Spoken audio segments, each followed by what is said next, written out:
Hi, my name is Megan Buchter, and I'm the director of the Fowler Center for Business as an Agent of World Benefit at the Weatherhead School of Management at Case Western Reserve University in Cleveland, Ohio.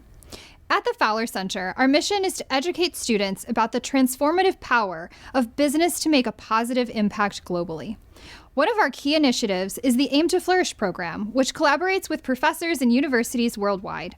Through this program, students interview business leaders or social entrepreneurs from companies they admire and write stories highlighting how these businesses contribute to one or more of the United Nations Sustainable Development Goals. These stories are published on the AIM2Flourish website, showcasing the remarkable efforts of businesses globally. Additionally, each year, we award the annual Flourish Prizes, selecting one honoree for each of the 17 UN Global Goals from the stories published in the previous year, as determined by a rigorous jury process. Hi, Kanika. So happy to have you join us. The first, as far as the story on AIM2Flourish goes, Conserve India was started as a non-profit by your parents, and probably you joined it later on.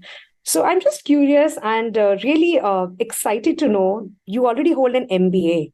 What inspired you? What's the inspiration behind you joining this organization? And apart from that inspiration, what really motivates you to go on every day and you're continuing with this effort? Thanks, Ayushi. Thanks, Megan, for having me here.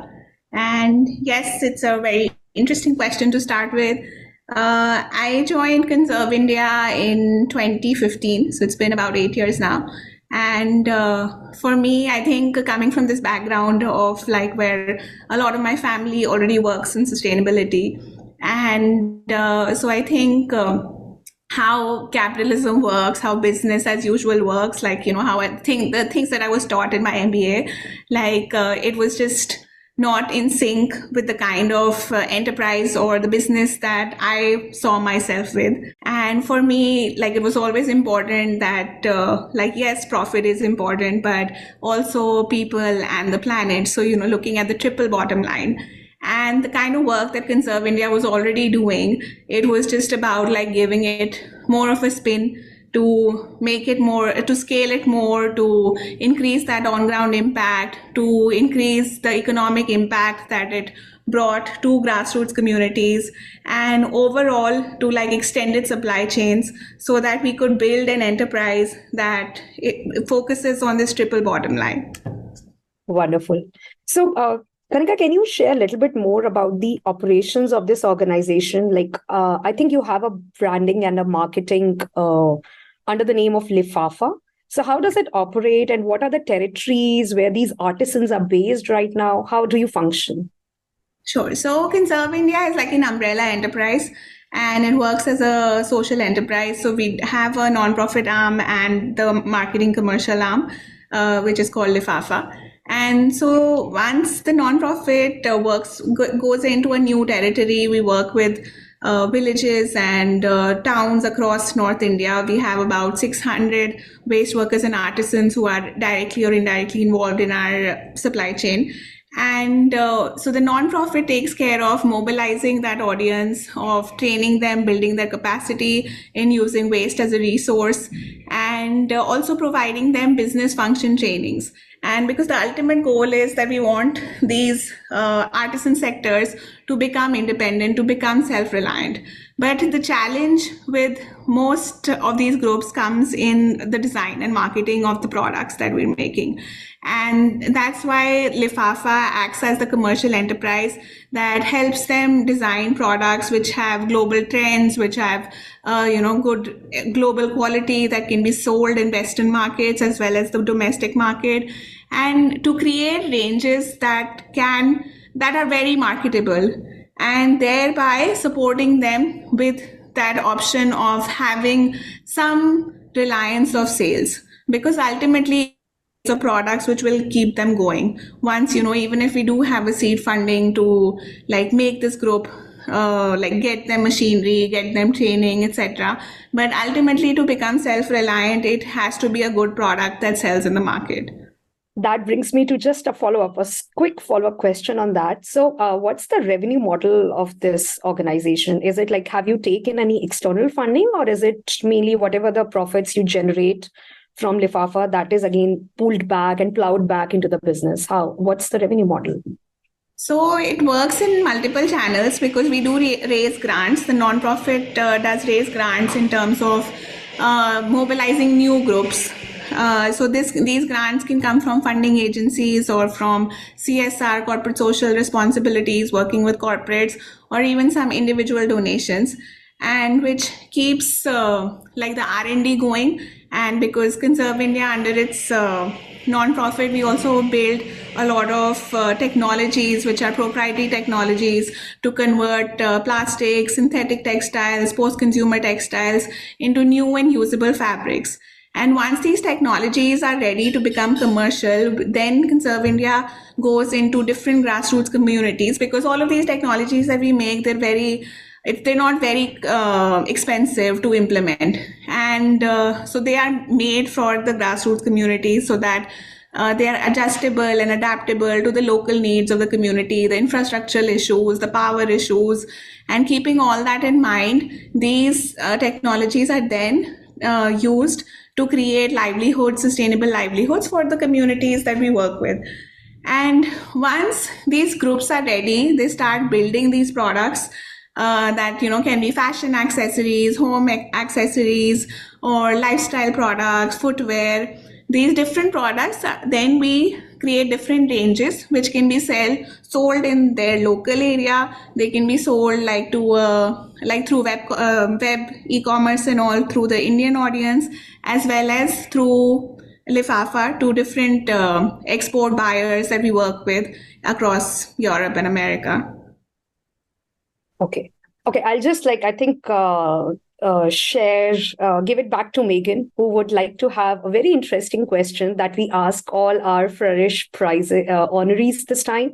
So over to you, Megan. Thank you so much, Ayushi. Before I get to that question, I'm actually a little bit curious if you could speak a little bit to the impact that Conserve India has made, and just what are some of the impacts that you've seen on maybe the people that you've been working with or that the company has had? Yes. So on the impact side, we work on both social and environmental KPIs. And on the social side, we have been a fair trade organization following fair trade principles since 2008. And we continue to build those values into Indian grassroots artisan and waste worker communities. And so at the moment, like I mentioned, we have about 600 artisans who are involved in our supply chains. We have personally trained about more than 3,000 waste workers in using waste as a resource. And doing this, we have been able to upcycle about 400 tons of plastic waste, and more of textiles, tire tubes, canvas, a lot of materials that come in the waste stream. That's amazing. That's an amazing impact. I hope that you're very proud of yours and your parents' organization. Oh, yes, definitely. I think they were a bit ahead of their time, but I think the solutions they created then are really coming to use now. So that's amazing. It's amazing that you've been able to carry this company forward in a new business model in order to make it even more successful. Thank you. You're welcome. So our final question that we'd like to ask all of our interviewees is this. So imagine that today you were to fall asleep and it was a very deep sleep because you slept for the next 6 years, and you wake up and it's 2030. And everything that you have dreamed of for your organization and the things that it has accomplished have come true. What is it that you see? Okay. So I think it would be a very different world because we work with really the poorest of the poor in the Indian society. And so the vision, the dream is, of course, that, they would have their own enterprises, and LIFAFFA just works as a aggregator for them. Right now, we're providing that platform, but the vision is that they'll be self-reliant and independent. They can have their own platforms. And so I think that is how we see organization grow, that the empowerment that we are so working towards, that can happen on the ground. And to realize that, I think 5-6 years is a good timeline.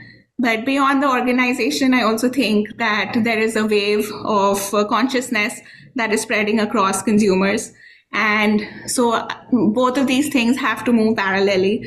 And how we do business, how today really has changed. And there is conscious consumerism, there are conscious companies, and the majority of organizations are working in a fair and sustainable manner. Thank you so much. I wish you nothing but the best. I hope that, now that it's out there, that vision comes true. We cannot wait to see kind of where your organization goes over the next 6+ years. Ayushi, do you have any other questions? I don't have any questions. I just want to say to Kanika that I'm always very much excited and inspired by female entrepreneurs, and I wish you all the very best. I really want to congratulate you for being a part of AIM2Flourish, and you were able to share your story with so many like-minded and interested people. So thank you so much, Kanika, for taking out time and sharing your story with us. Yes, thank you so much for your words, Ayushi. Yes, just adding a thank you for joining us here today and for making the time to speak with us. We really appreciate it, and we cannot wait to just continue to lift up and share the story of Conserve India with all of our readers, all of our viewers. So thank you again. We really appreciate it. All right, thank you. When would this be going up? We're kind of working through getting all of our interviews done, and then the media department has started working through all of the editing process. So it'll be a little bit, but hopefully not too long. I know that's kind of a non-answer, but I think once it will be out, we'll just definitely let you know. Yeah. All right. Okay. Thank you so much. Thank you so much. And I wish you all the best with the end of your pregnancy as well. Yes. All the best, Kanika. Thanks. Thank you. All right. Thank you.